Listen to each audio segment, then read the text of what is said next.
Hello ನಮಸ್ತೆ, welcome back to my YouTube channel. So ಇದು ನನ್ನ ಫಸ್ಟ್ ವ್ಲಾಗ್ ಆಗಿರುತ್ತೆ. ತುಂಬ ದಿನದಿಂದ ನನಗೂ ಆಸೆ ಇತ್ತು ವ್ಲಾಗ್ ಮಾಡಿ ಅಪ್ಲೋಡ್ ಮಾಡಬೇಕು ಅಂತ, ಬಟ್ ಅದೇನೋ ಕಾಲನೇ ಕೂಡ ಬಂದಿರಲಿಲ್ಲ.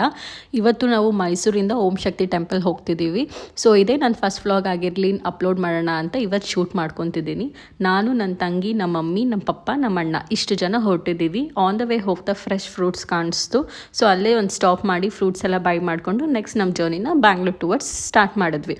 ಬ್ಯಾಂಗ್ಳೂರ್ ರೀಚ್ ಆಗೋಷ್ಟರಲ್ಲಿ ಆಲ್ಮೋಸ್ಟ್ ಆಫ್ಟರ್ನೂನ್ ಆಗೋಗಿತ್ತು. ನಾವು ತುಂಬಾ ಪ್ಲ್ಯಾನ್ ಮಾಡಿದ್ವಿ, ಅರ್ಲಿ ಮಾರ್ನಿಂಗ್ ಬಿಟ್ಬಿಡೋಣ ಮೈಸೂರು, ಬ್ಯಾಂಗ್ಳೂರಲ್ಲಿ ನಾವು ಟ್ರಾಫಿಕಲ್ಲಿ ಸಿಗಾಕೊಳ್ಳೋದು ಬೇಡ ಅಂತ. ಬಟ್ ಅಲ್ಲಿ ಪ್ಲ್ಯಾನೇ ಡಿಫ್ರೆಂಟ್ ಆಗಿತ್ತು. ನೀವೇ ನೋಡ್ತಿರ್ಬೋದು ಎಷ್ಟು ಟ್ರಾಫಿಕ್ ಇದೆ ಅಂತ. ಈ ಟ್ರಾಫಿಕ್ ಕ್ಲಿಯರ್ ಆಗಿ ನಾವು ಹೊರಡೋಷ್ಟರಲ್ಲಿ ಆಲ್ಮೋಸ್ಟ್ 1 hour ಆಯಿತು. ಸೊ ಅಲ್ಲೇ ಬಸವೇಶ್ವರ ಖಾನಾವಳಿ ಕಾಣಿಸ್ತು ನಮಗೆ. ಊಟ ಮುಗಿಸ್ಕೊಂಬಿಡೋಣ ಇನ್ನೇನು ಅಂತ ಊಟ ಮಾಡ್ಕೊಂಡ್ವಿ. ಇದು ನೋಡ್ತಿರ್ಬೋದು ನೀವು, ಇದು ಕರ್ನಾಟಕ ಆ್ಯಂಡ್ ತಮಿಳ್ನಾಡು ಮಧ್ಯದಲ್ಲಿರೋ ಲೈಕ್ ಬಾರ್ಡರ್ ಗೇಟ್ ಅಂತಲೇ ಹೇಳ್ಬೋದು.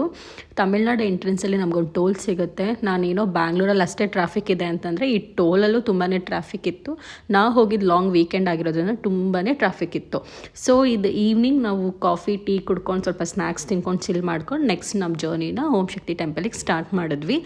ಮೈಸೂರು ನಾವು ತುಂಬ ಲೇಟಾಗಿ ಹೊರಟಿರೋದ್ರಿಂದ ಆಲ್ಮೋಸ್ಟ್ ಲೈಕ್ 12 hours ಆಗುತ್ತೆ ನಾವು ರೀಚ್ ಆಗೋಕ್ಕೆ.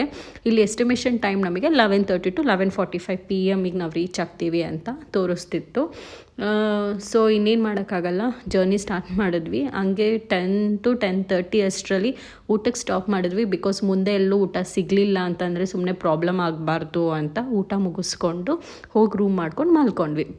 ನೆಕ್ಸ್ಟ್ ಇದು Om Shakti temple next day.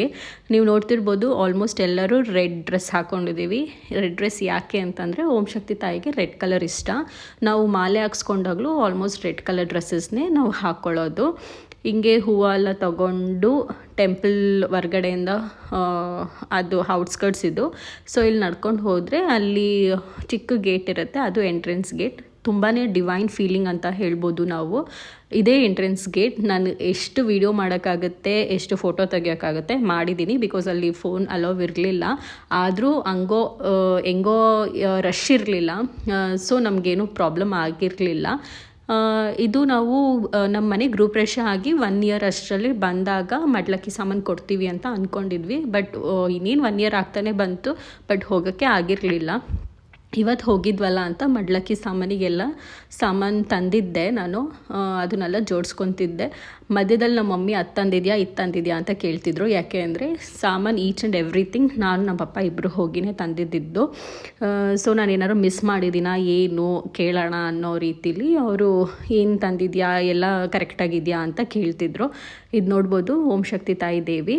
ಹಂಗೆ ಹೊರಗೆ ದರ್ಶನ ಮುಗಿಸ್ಕೊಂಡು ಬಂದಾಗ ಅಲ್ಲಿ ಪ್ರಸಾದ ಕೊಡ್ತಿದ್ರು. ಕ್ಯೂ ಇತ್ತು. ಪ್ರಸಾದ ಆಲ್ಮೋಸ್ಟ್ ಎವ್ರಿ ಟೈಮ್ ಒಂದೇ ಥರ ಕೊಡ್ತಿದ್ದಿದ್ದು, ಲೈಕ್ ಸ್ವೀಟ್ ಪೊಂಗಲ್ ಅಥವಾ ಖಾರ ಪೊಂಗಲ್ ಕೊಡ್ತಿದ್ರು.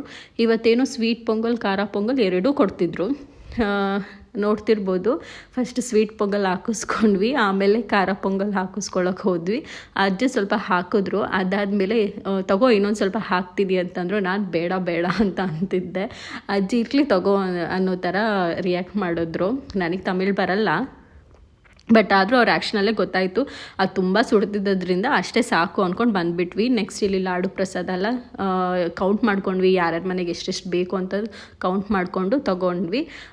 ನಾವು ಅರ್ಲಿ ಮಾರ್ನಿಂಗ್ ಹೋಗಿರೋದ್ರಿಂದ ಎಲ್ಲ ಶಾಪ್ಸ್ ಏನು ಓಪನ್ ಆಗಿರಲಿಲ್ಲ, ಕೆಲವು ಶಾಪ್ಸ್ ಅಷ್ಟೇ ಓಪನ್ ಆಗಿತ್ತು. ಸೊ ನೋಡಿಕೊಂಡು ನನಗೆ ತುಂಬ ದಿನದಿಂದ ಆಸೆ ಇತ್ತು $gold ತೊಗೋಬೇಕು ದೇವಿದು ಅಂತ. ಈ ವರ್ಷ ಅದು ಆಸೆನೂ ಪೂರೈಸ್ಕೊಂಡೆ. ನೀವೇ ನೋಡ್ಬೋದು, ಈ ಫೋಟೋದಲ್ಲಿ ಕಾಣ್ತಿರೋ ದೇವಿನೇ ಓಂ ಶಕ್ತಿ ತಾಯಿ. ನಾವು 10 ವರ್ಷ 12 ವರ್ಷದ ಹಿಂದೆ ನಾವು ಫೋಟೋ ತೊಗೊಂಡಿದ್ವಿ ಮನೆಗೆ. ಬಟ್ ಅದು ತುಂಬ ಹಳೇದಾಗ್ಬಿಟ್ಟಿದೆ, ಹೊಸ ತೊಗೊಳ್ಳೋಣ ಅಂತ ಒಂದು ಫೋಟೋ ತೊಗೊಂಡು ನೆಕ್ಸ್ಟ್ ಇದು ಓಂ ಶಕ್ತಿ ತಾಯಿದು ಆದಿಸ್ಥಳ ಅಂತಲೇ ಹೇಳ್ಬೋದು. ಅಲ್ಲಿಗೆ ಬಂದ್ವಿ. ನೋಡ್ಬೋದು ಎಷ್ಟು ಪೀಸ್ಫುಲ್ ಇದೆ. ನಾವೇ ಹೆಂಗೆ ಅನಿಸ್ತಿದೆ ಓಂ ಶಕ್ತಿಗೆ ಬಂದು? ಏನಾದರೂ ಹೇಳಕ್ಕೆ ಇಷ್ಟಪಡ್ತೀರಾ? ಜರ್ನಿ ಒಂದು ಬಿಟ್ಟು ಇಲ್ಲಿದೆಲ್ಲ ಇಷ್ಟ ಆಯಿತು. ಜರ್ನಿ ಒಂದು ಬಿಟ್ಟು ಅಂದರೆ ಇನ್ನೇನು ಮತ್ತೆ ಮನೆ ಪಕ್ಕನೇ ತಗೊಂಬಂದಿಡ್ಬೇಕು ಅಷ್ಟಪ್ಪ. ಗೊತ್ತಿಲ್ಲ. ನೀವೇ ನೋಡ್ಬೋದು ಇಲ್ಲಿ ಎಷ್ಟು ಪೀಸ್ಫುಲ್ ಇದೆ ಅಂತ. ಇದು ಆದಿಸ್ಥಳ ತಾಯಿದು. ತುಂಬ ಜನ ಇನ್ನು ಇಲ್ಲಿಗೆ ಬರಲ್ಲ, ಬಟ್ ಗೊತ್ತಿರೋರು ಅಷ್ಟೇ ಇಲ್ಲಿಗೆ ಬರ್ತಾರೆ. ಇಲ್ಲಿ ಮರ ಕಾಣಿಸ್ತಿದೆಯಲ್ಲ, ಇದಕ್ಕೆ ನಾವು ಹರಕೆ ಮಾಡಿಕೊಂಡು ಅದು ಥಿಂಗ್ಸ್ ಅಲ್ಲಿ ಸಿಗುತ್ತೆ ನಿಯರ್ ಬೈ ಶಾಪಲ್ಲಿ, ಅದನ್ನು ತೊಗೊಂಡು ಬಂದು ಕಟ್ಟಬೇಕು ಅನಿಸುತ್ತೆ.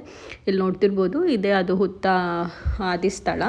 ನಾವು ಯಾವಾಗಲೂ ಬಂದಾಗಲೆಲ್ಲ ಇಲ್ಲಿ ಬಂದು ಹಾಲು ಹಾಕಿ ನಾಗರದೇವಿಗೆ ಆಮೇಲೆ ದೃಷ್ಟಿ ತೆಗೆಸ್ತಾರೆ. ದೃಷ್ಟಿ ತೆಗೆದು ಹೋಗ್ತೀವಿ.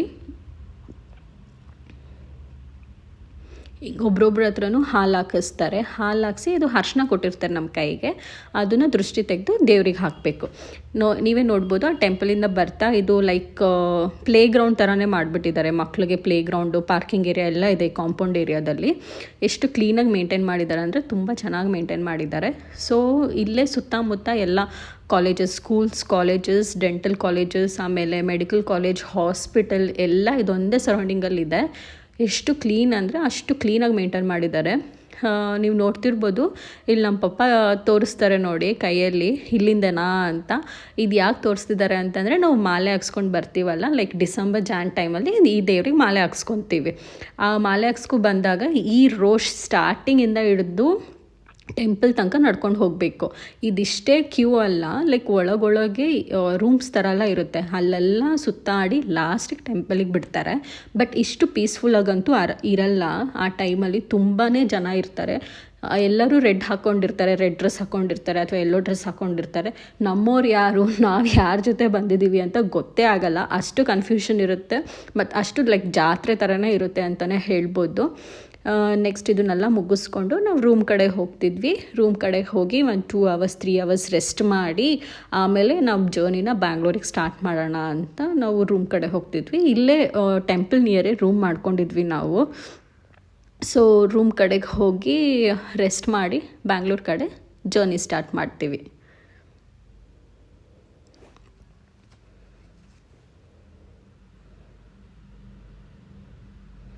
ಇಲ್ಲಿ ನೋಡ್ತಿರ್ಬೋದು, ಇದು ಗಂಜಿ ಮಾಡಿಸ್ಕೊತಿದ್ದೀವಿ. ತಮಿಳ್ನಾಡಲ್ಲಿ ಇದೊಂಥರ ಫೇಮಸ್ಸು. ಏಕೆ ಅಂದರೆ ಈಚ್ ಆ್ಯಂಡ್ ಎವ್ರಿ ರೋಡಲ್ಲಿ ನಾವು ಹೋಗಬೇಕಾದ್ರೆ ಈ ಥರ ಸೈಕಲಲ್ಲಿ ಅಥವಾ ತಳ್ಳೋ ಗಾಡಿಯಲ್ಲಿ ಹಿಂಗೆ ಇಟ್ಕೊಂಡಿರ್ತಾರೆ. ಇದು ಗಂಜಿ ಅವರೇ ರಾಗಿ ಅಂಬ್ಲಿ ಮಾಡಿಕೊಡ್ತಾರೆ. ರಾಗಿ ಅಂಬ್ಲಿ ಜೊತೆ ನಮಗೆ ನೆಂಚ್ಕೊಳ್ಳೋಕ್ಕೆ ಉಪ್ಪಿನಕಾಯಿ, ಅವರೇ ಮನೇಲಿ ಮಾಡಿರೋ ಉಪ್ಪಿನಕಾಯಿ, ಮಜ್ಜಿಗೆ ಮೆಣಸಿನ್ಕಾಯಿ, ಡಿಫ್ರೆಂಟ್ ವೆರೈಟೀಸ್ ಉಪ್ಪಿನಕಾಯಿ ಇರುತ್ತೆ. ಅದೆಲ್ಲ ಟೇಸ್ಟ್ ಮಾಡಿಕೊಂಡು ಅಣ್ಣಂಗೆ ಪಪ್ಪಂಗೆ ಇಬ್ರಿಗೂ ತುಂಬ ಇಷ್ಟ. ಸೊ ನಿಲ್ಲಿಸಿ ಟೇಸ್ಟ್ ಮಾಡಿಕೊಂಡು ನೆಕ್ಸ್ಟ್ ನಮ್ಮ ಜರ್ನಿನ ಬ್ಯಾಂಗ್ಳೂರು ಕಡೆ ಸ್ಟಾರ್ಟ್ ಮಾಡಿದ್ವಿ. ಇದು ಏನೋ ಫಂಕ್ಷನ್ ಇತ್ತು ಅಥವಾ ಪೊಲಿಟಿಷಿಯನ್ ಬರ್ತಿದ್ರೋ ಗೊತ್ತಿಲ್ಲ, ಬಟ್ ರೋಡ್ ತುಂಬ ಈ ಥರ ಫ್ಲ್ಯಾಗ್ಸ್ ಹಾಕಿದ್ರು. ಸೊ ಹಂಗೆ ಒಂದು ವೀಡಿಯೋ ಕ್ಲಿಪ್ಪಿಂಗ್ ಇರಲಿ ಅಂತ ಆ್ಯಡ್ ಮಾಡಿದ್ದೀನಿ. ನೆಕ್ಸ್ಟ್ ಈ ವಿಡಿಯೋ ಕ್ಲಿಪ್ಪಿಂಗ್ ಯಾಕೆ ಆ್ಯಡ್ ಮಾಡಿದ್ದೀನಿ ಅಂತ ಅಂದರೆ, ನಮ್ಮ ಪಪ್ಪ, ನಾನು ಮತ್ತು ನಮ್ಮ ಅಣ್ಣ ಇಬ್ಬರು ಡ್ರೈವ್ ಮಾಡಬೇಕಾದ್ರೆ 80 ದಾಟಿದ್ರೆ ಸಾಕು ಬೈದು ಬಿಡೋರು. ಅವರು 120 140 ಹೋಗ್ತಿದ್ದಾರೆ. ನಾವು ಯಾಕೆ ಇಷ್ಟು ಸ್ಪೀಡಾಗಿ ಹೋಗ್ತಿದ್ದೀರಾ ಅಂತಂದರೆ, ನಾನೆಲ್ಲಿ ಸ್ಪೀಡಾಗಿ ಹೋಗ್ತಿದ್ದೀನಿ, ನಾರ್ಮಲೇ ಹೋಗ್ತಿದ್ದೀನಿ ಅಂತ ಹೇಳ್ತಿದ್ರು. ಅದಕ್ಕೆ ಅವ್ರಿಗೆ ಪ್ರೂಫ್ ತೋರ್ಸೋಕ್ಕೋಸ್ಕರ ಈ ವಿಡಿಯೋ ತೊಗೊಂಡಿದ್ದೀನಿ.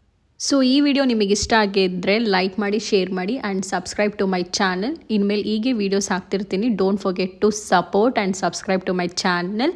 Thanks for watching. Bye bye.